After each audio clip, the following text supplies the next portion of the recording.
Recorded Books and RB Digital present Rise of the Dragon Moon by Gabrielle K. Byrne, narrated by Maura Quirk. From the Tales of Nia Dreamsower. The stars are our dreams. Nia, the larger moon, swollen fat with our hidden hopes, casts them out across the bowl of the sky as she travels. If she finds our dreams worthy, they may grow heavy and fall, taking root in the ice to become something more. Then the dragon moon, Nia's father, so small and mean, will make his yearly climb up the edge of the distant mountains. When he does, we must all hide our dreams well, for the dragons will soon rise and be hungry. Chapter 1. A year had passed, but the nightmare began the same way it always did. Princess Anatolia crouched, hidden in the icy shadow of the southern wall, panting through waves of fear that threatened to cloud her vision. 100 yards out from the wall, the hunters stood in a line, their backs turned to their homes as the two dragons swept down, wind rippling across their feathered wings. None of the hunters had fought a dragon. Not ever. Yet every thump of Toli's heart told her the hunters would give their last breath to defend the queendom of Gaul. Her father stood in the front, lifting his sword. Her blood raced as she ran, not away as she should have, but toward him, with a blade in her hand. The memory, for that's what it was, played out in hazy flashes as dreams do. His face as he turned to look, the whites of his eyes as he saw her coming, the sound of her fur-wrapped feet pounding the snow, the dragon's scales glinting in Father Moon's green light as it tipped its wing and dived toward her father.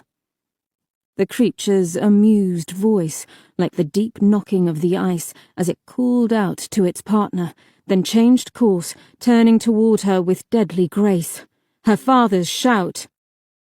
A single talon was half as tall as her, and just as it happened in life, she saw the dragon's tail coming, too fast, too huge. She took the impact in her gut and ribs, flying backward to smash into the cold, hard wall. Then, waking at the foot of the wall, so cold, in a pile of snow and broken ice, her heart still beating like the heels of a hare, and knowing with the certainty of the ice that her father was dead, gone forever, because of her. A fissure opened in the ground to swallow her. She woke. Sometimes she would lie frozen in bed, willing her lungs to breathe and her heart to beat. The helplessness sometimes stayed with her for days, even weeks. Not this time. This time she woke restless and late for the hunt. Anatolia's body hugged the ice, the cold biting against her skin despite the layers of fur and leather leaf.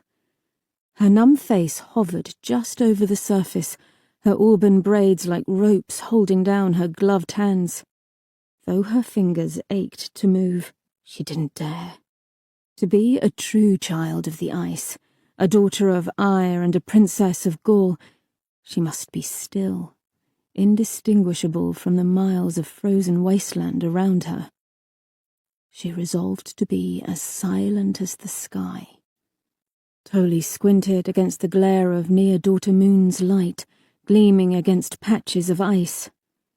Far away and very high up, she made out the dim dot of the almost useless sun. At her side, Sigrid Spar, the queendom's hunting master, was so motionless she might have been carved from the ice itself.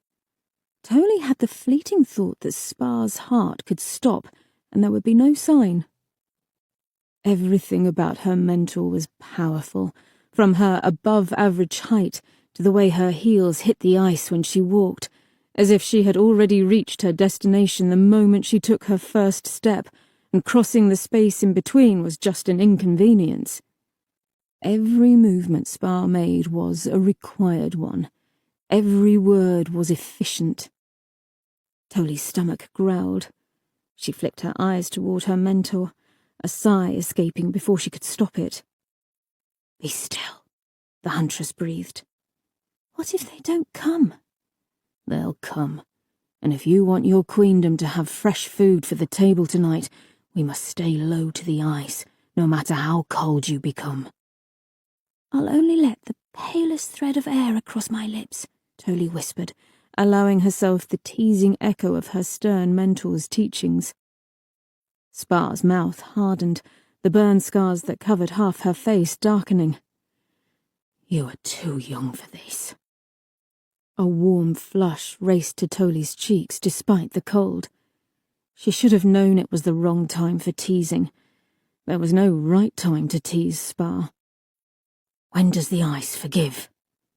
Toli didn't hesitate, answering with the certainness of experience. "The ice never forgives."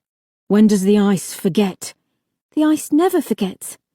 "Will you bend the ice's will?" "It cannot bend. You will break trying." "Correct. A child of Gaul is a child of the ice. You must be centered and certain before taking any action, even a breath. We stalk a herd of 1,000-pound creatures. At this time of year, with the dragon waking so close, their instinct is to run. To get a kill, you must be sure and swift, but sureness in every movement must come before speed. Think before every motion, before each breath." "I'm sorry, I know, the bison are—" Spar's dark eyes flashed. "Fast, and sure, and skittish." Toli fell quiet, fighting the wave of shivers that gathered at her back. It would only prove her mentor right. The dragon's yearly tithe, usually the last kill of the year, lay frozen in a storage outbuilding. It was a blessing from Nia herself that the bison herd was passing the queendom again before the dragons woke, and the herds went to ground for 3 months, hiding themselves away deep in the stone tree forest. Food was scarce, and they would need all they could get, so Spar had gathered them for one last hunt. Beyond the need for food, and beyond the hope that she could grow to walk her father's path as a hunter, Toli had a more important reason to hunt. It moved through her like wind howling. She must be ready to defend her little sister, Petal, and the rest of the queendom against dragon attack, and to train for that, she had to earn Spar's respect. She would never let them take someone she loved again. Toli let her eyes rise toward Nia, glaring as if she could will the daughter moon to stay up a while longer. In this season, she would cast her light for only about 6 hours a day, rising late and setting early, and she was halfway through her rise. Hellfire! If the herd didn't show up soon, they'd be out of time.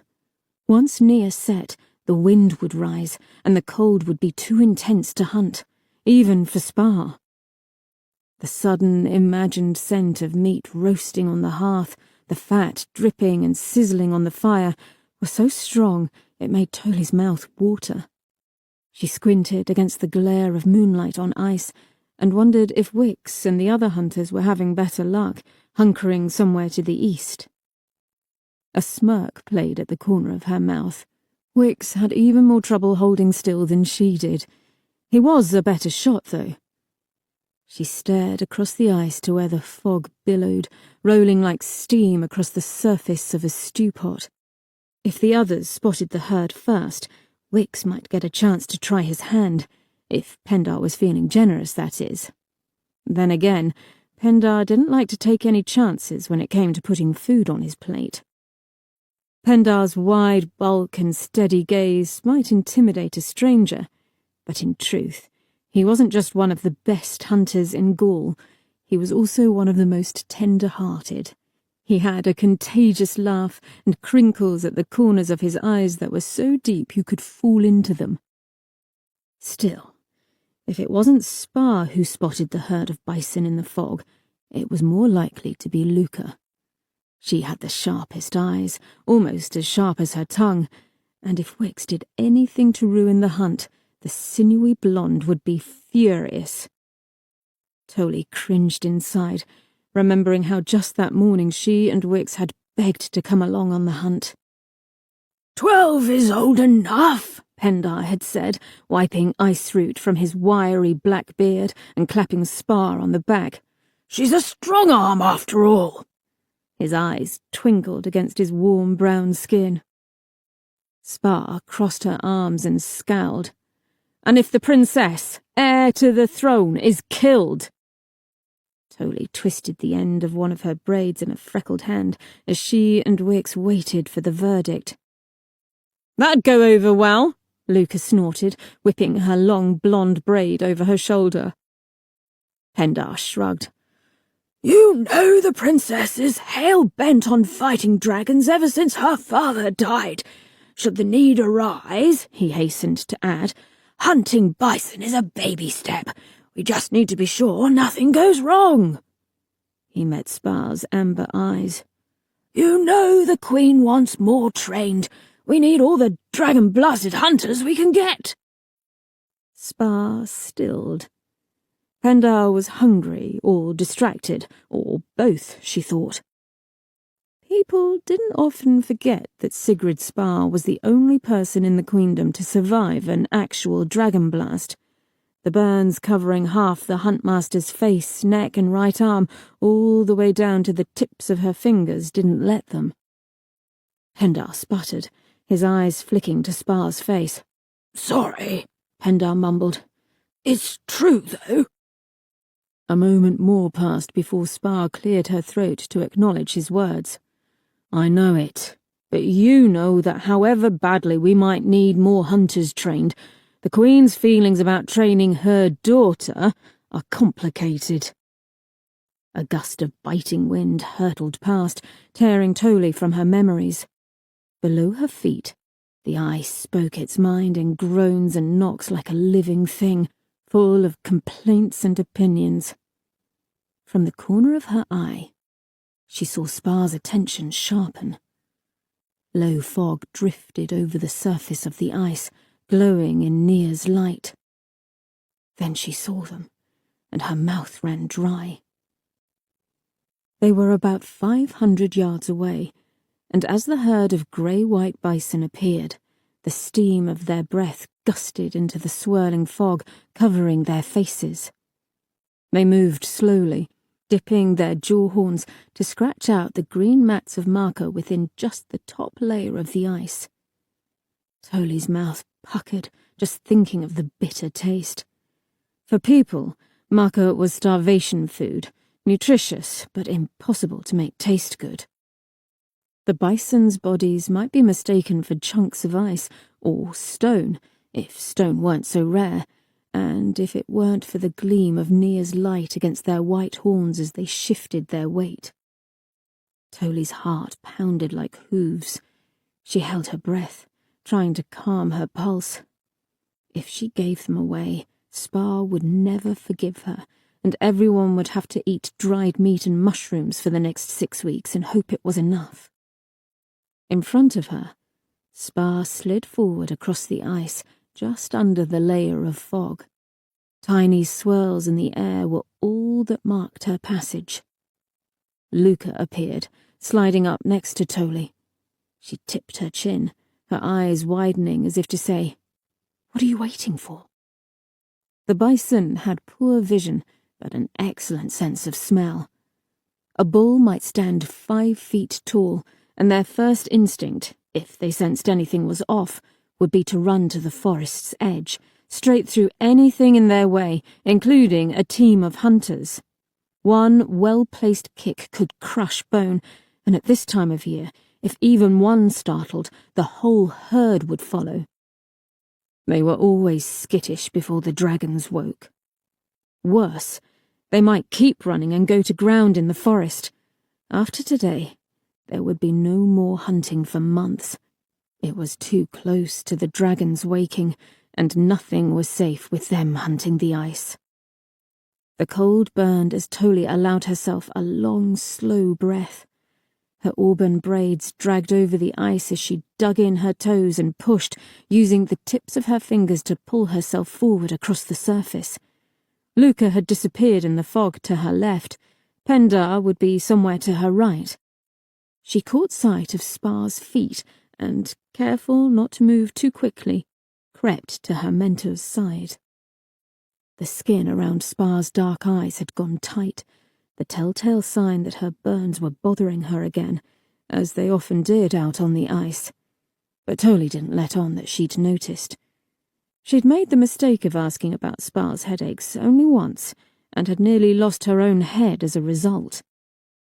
Spar's eyes gleamed as she turned her face to Tolly, her voice so quiet Tolly could have convinced herself it was her imagination if the huntress hadn't been looking right at her, her lips moving. "Prepare as I told you." Tolly froze. "Me?" Spar's eyebrows moved toward her hairline. Several moments passed as Tolly tried to remember her training over the babble of her thoughts. "Come on, Tolly. You've waited a year for this." A crease had begun to form across Spar's forehead by the time she gave her teacher a stiff nod. She slipped off her gloves, the freckles on her pale hands dark against the ice. "Which one?" Tolly wondered, turning her gaze to the bison. The females and the young would be deep inside the herd. She didn't need to worry about hitting one of them. Few things were as important as feeding her family and her people, but that didn't mean she enjoyed this part. A baby step, Pendar had called it, for someone who dreamed of opposing dragons. She looked over the herd of bison for one that was big, but older or injured, weaker. A large bull, his horns grey with age and his back legs stiff from some old injury, stood scraping the ice just outside the fog line. Tolly steeled herself. "He's had his time. If I don't take him, the dragons will, or the ice." She lifted a bone-tipped arrow from the quiver at her side, moving to place it in the bow on the ice in front of her. Quick and quiet as a dragon's wings, she rose into a crouch and sent her arrow flying through the air. She aimed a little high, knowing that the twang of the arrow leaving her bow would reach the bull before the arrow itself. "Sorry," she mouthed with numb lips. She couldn't see well in the dim, but she imagined the bison as he startled. The soft thud of his body hitting the ice never came. Her stomach fell as his sharp alarm bellow echoed across the ice. After that, the only sound was the pounding of hooves thundering toward them. Chapter 2. Tolly stared at the bison racing toward her. She had missed. She had missed! The thought was fleeting. Spar cried, "Down!" Air whooshed from Tolly's lungs as the huntmaster threw herself on top of her, covering their heads with her scale-clad arms. Then the bison were everywhere as the herd's instincts drove them back toward the forest. Tolly trembled, cringing as the huge creatures filled her vision, their hooves pounding the ice around her. The ice next to her head shattered, its sharp splinters bouncing off her cheek. She squeezed her eyes shut. Above her, Spar grunted as hooves brushed her back. If they were lucky, her mentor's dragon-scale armor would be strong enough to deflect the bison's hooves as they leaped past, but Tolly knew the huntmaster could still be injured, or even killed. She hoped the others were okay, as the heat of the bison surrounded her, the acrid smell of fear a bitter taste in the back of her throat. Breathing hard, Spar rose as the last of the bison ran past, their silhouettes fading as they beat their retreat. The huntmaster raised her bow and took aim at the last bull's shifting shadow. The arrow hit its mark, and the shadow stumbled, slowing. Spar ran toward it, firing another bolt, and then a third. The bison fell. Tolly hung her head. The other hunters emerged out of the fog. At least they hadn't been injured, or worse. Lucas strode past, hurrying to Spar's side. Neither said anything to her. Pendar huffed up behind Tolly, clapping one meaty hand on her shoulder and giving it a small squeeze. "Thank near stars you're safe. You'll do better next time, Princess," he said softly. Spar would tell the Queen about this for sure. A surge of panic washed over Tolly as she imagined first her mother's face and then her sister Petals. "If there is a next time," she mumbled. "There has to be." Her heart stuttered. Spar had to keep teaching her in case the dragons attacked. Her father's death demanded it. Pendar didn't answer, but moved to help the others. It took all of them to get the bison back to the sled. They'd stopped almost a mile from the hunting grounds, so there would be no scent of the foxes to alert the herd. Now, as they approached, the huge sled foxes, in anticipation of their share, sent up happy yips into the icy sky, their long tails lashing the air. At least they had brought Tolly's sled. That would save some time. Spar lifted the carved bone horn from the front of the sled, blowing it hard to let the rest of Pendar's team know the hunt was over and they could return to the meeting spot. All that remained was to head back to the safety of the southern wall. The sled had been a gift from Tolly's mother just a week ago for her 12th birthday. It was special, salvaged from the deep ice fields by one of her great-grandmothers and handed down. Unlike the other handful of box-shaped leather-leaf sleds that had to be replaced yearly, hers was shaped like a long, shallow crescent and made of a dark material she'd never seen anywhere else. Petal once told her that it was called a ship, that it was from the times before the ice. Tully didn't know if she believed all that, but there was no doubt it was different. The sled was larger and heavier than the leather-leaf sleds, but a team of the Queendom's waist-high snow foxes could still pull it without strain.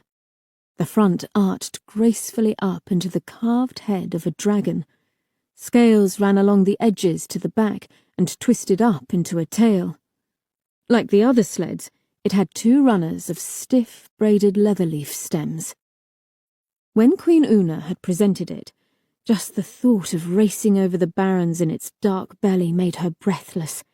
It was the kind of sled that even the ice couldn't stop. It was the kind of sled that might outrun a dragon. If only she could manage to feel like she deserved such a gift. She hurried to make herself useful, working to load the bison. There would be fresh meat now for several days. She should feel elated, but her fingers were sore with the cold, and her heart ached. She didn't need Spar to tell her she'd endangered them all. "I'll do better next time," she thought, but the stubborn lump wouldn't leave her throat. Wix and the rest of the hunters melted out of the fog from the east, jogging to warm themselves. His shadow, lanky and leaning, jumped and shook along the surface of the ice, as if it was eager to go off and hunt on its own. His dark curls stuck out of his braids. She forced a small smile, despite her mood. He hurried up to her, grinning, his rich brown cheeks flushed. Wix's wide smile offered the only warmth in the vast expanse of ice. "I couldn't see a hell-blasted thing with Justo and Maro blocking my view," he began. "Great work, though. It's a big one. They wouldn't tell me what happened. Who took it?" She fought to keep her smile. "Spar." Wix came from a carving family, and although ice carving was highly honoured in Gaul, he longed, like Tolly, to become a hunter. She'd known him since they were children.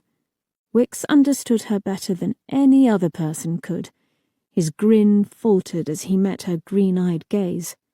"What's the matter?" "There was a stampede."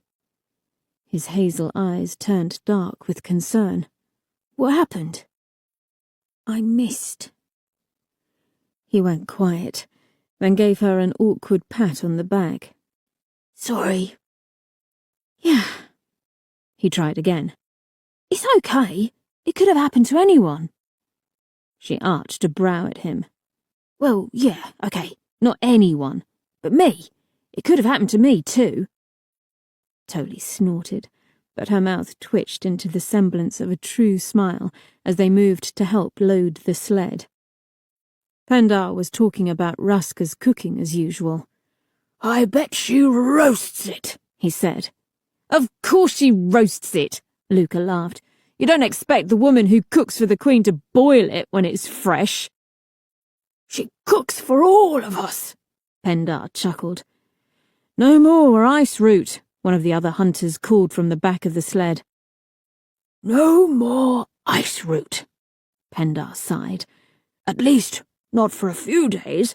And maybe she'll make one of her sauces too," he said, and slurped at the thought. "Pendar," Spar interrupted, "stop worrying about the nightly gathering and go hitch up the foxes. Tolly, Wicks, you help him. Everyone else, load up." "I don't suppose you could have a word with Ruska, could you, Princess?" Pendar gave her a hopeful look. "The old bat seems to like you well enough." Wicks laughed, answering before Tolly could. "Maybe that's because Tolly doesn't call her the old bat." Pendar shrugged. "I mean it in a nice way." Tolly rolled her eyes at him. The way back to the Great Hall was quiet. Wicks sat nearby, but knew enough to leave her alone. She closed her eyes, and for a moment her thoughts were whipped away by the wind, unable to keep up. Her shoulders relaxed.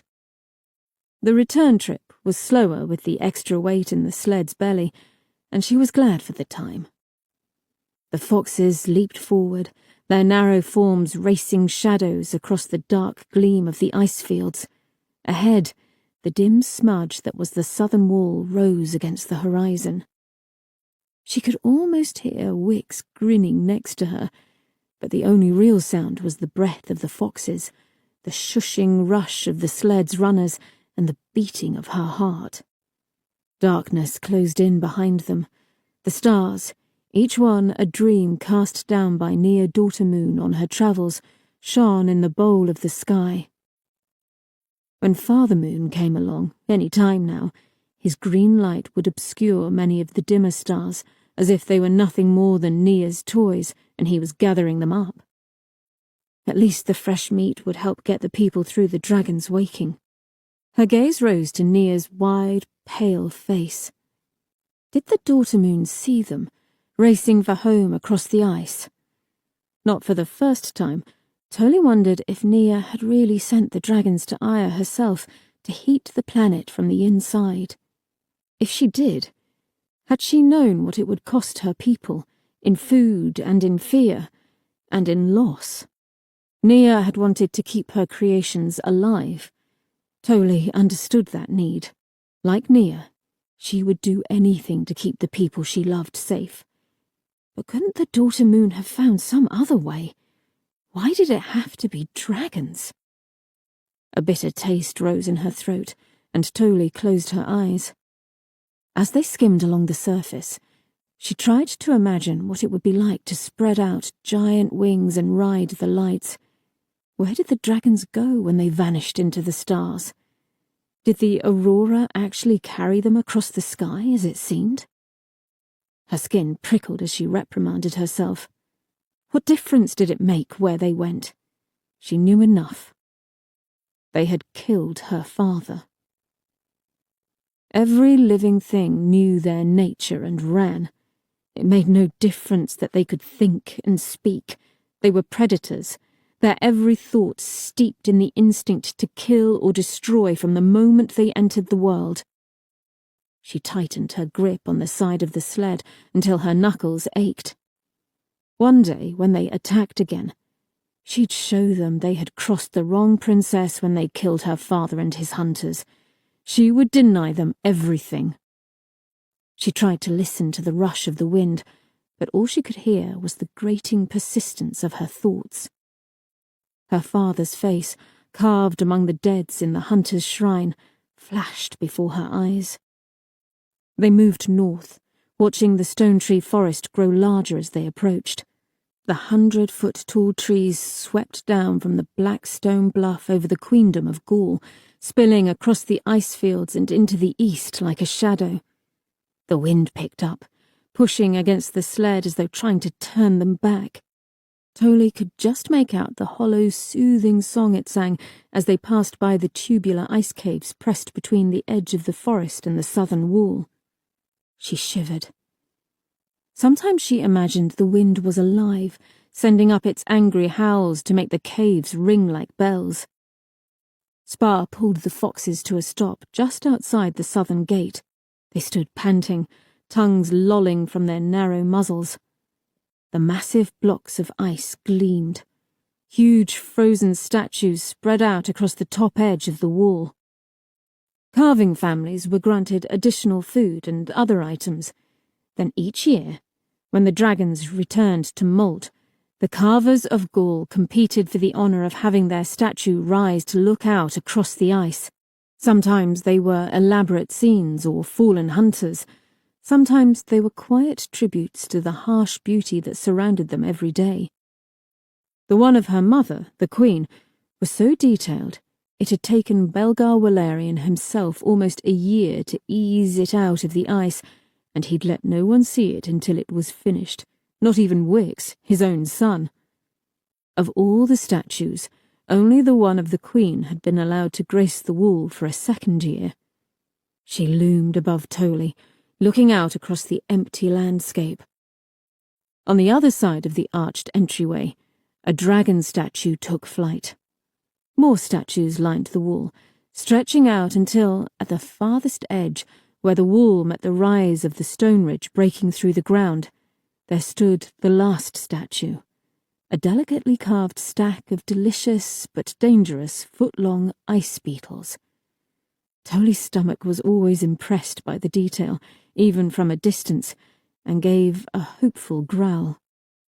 She closed her eyes and allowed herself a small sigh, imagining what it would be like to put a lid on the afternoon, letting the quiet promise of the evening simmer, like one of Ruska's soups, into something better, something perfect.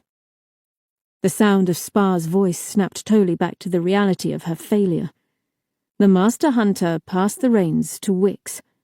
Spar's black dragon-scale armour held pinpricks of starlight. "You take the foxes back to the stable and get them settled for the night. The rest of you, tend to the bison." She turned to Tolly. "You stay a moment, Princess. I have something to discuss with you." Her stomach fell.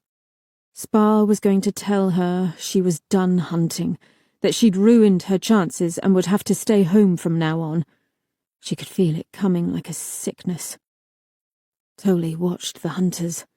They were amiable with the prospect of the meal to come as they towed the sled toward the outbuildings at the outskirts of the queendom.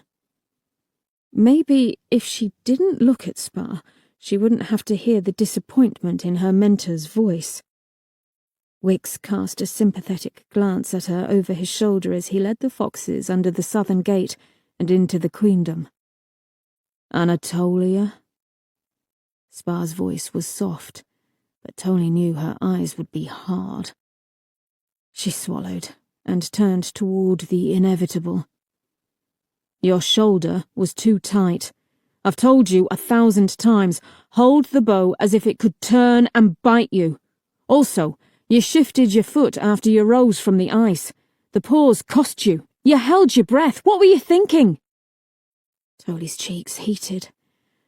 Only children and stark beginners held their breath to shoot. The answer is, you weren't. You could have gotten them killed. Then where would your queendom be, with half as many grown hunters to bring in food? People would starve.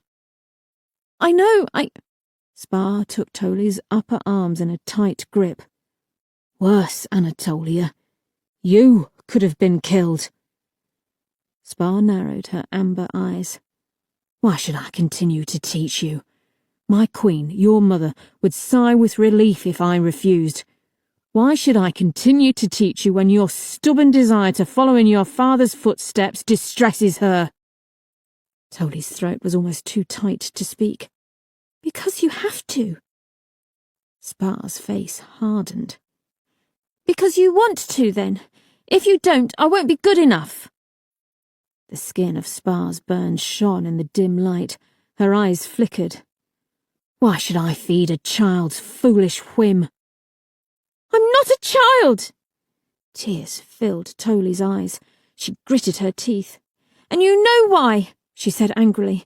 Because they killed him in cold blood. Because they killed all our best hunters that day, like they were nothing. Her voice rose. He brought them the tithe, a whole bison that could have fed our people well for days. She tried to blink away the tears, but a single fat drop escaped to roll down her cheek.